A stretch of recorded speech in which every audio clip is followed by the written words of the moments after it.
Welcome to the Law of One study channel, conscious channeling of LL Research.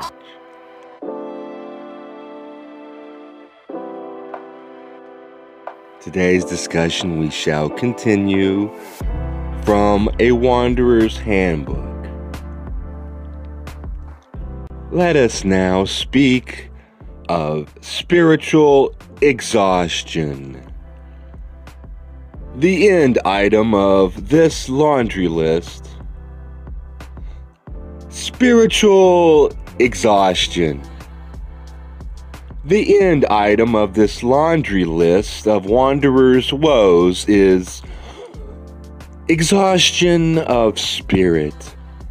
This occurs when the wanderer comes to the end of his or her energies.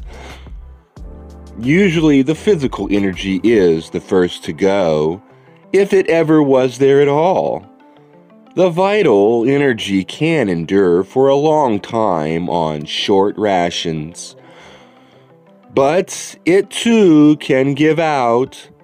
Then the wanderer is really weary beyond any description of tiredness. Those of QO say, when the kind of weariness that a seeker feels is spiritual in nature, it often signifies a time in which the experience of incarnational life will seem very difficult.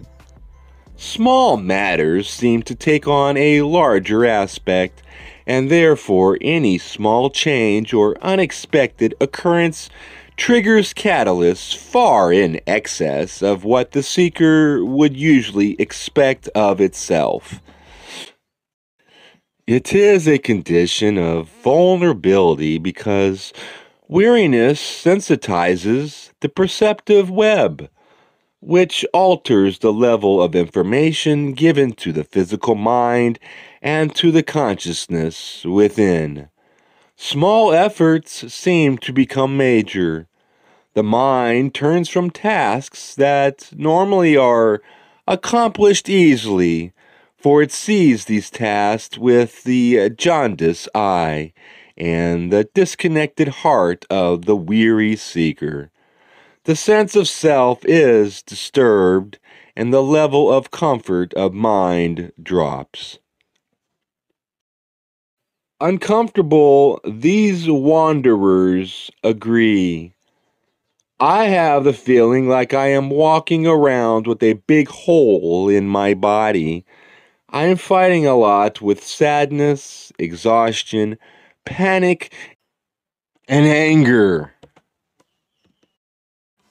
I want to know how to cope with being a candle flame up against the light of so many stars, yet remaining intact and being myself. I have this strange depletion which is not like ordinary fatigue. It feels like it's a kind of vital energy that's leaked out. Those of QO offer this. It is well to do nothing until some insight into the fears and other emotions concerning this choice have become part of self-knowledge that can be first gazed carefully at and then surrendered. As long as any portion of the seeker is withheld from the inner surrender, there will be that portion of things occurring which extra bumps and fits and starts. Thusly, if one were able, it could be said that the best way to make decisions is to wait and continue doing that which you are doing, while opening the self regularly and repeatedly in simple offering of thanks and praise and the desire to be sent forth, to allow light to shine through you.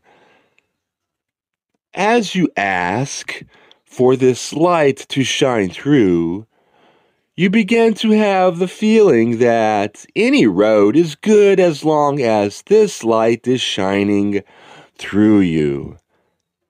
As there is no exhaustion of spirit as long as the heart stays open, and the incoming undistorted light is then able to move through the transparent personality and out into the waiting and thirsty world. You yourself are thirsty for the light, yet that thirst in itself is a beginning of the deepest service. Remembering who we are and why we are here helps also. Those of QO say, this is where your power lies, in the momentary decision to seek the love in the moment. As those known as Raw have said, where is the love in this moment? Is a helpful question at any juncture, but especially when the spirit is weary or overwrought. And Pupka agrees, oh God, please give me mindfulness and wisdom. This is my constant prayer. Those of QO point out another way to deal with spiritually based exhaustion.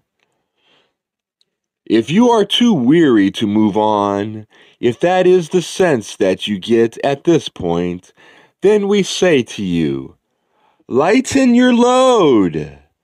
Remove expectations from your own self and allow yourself to play.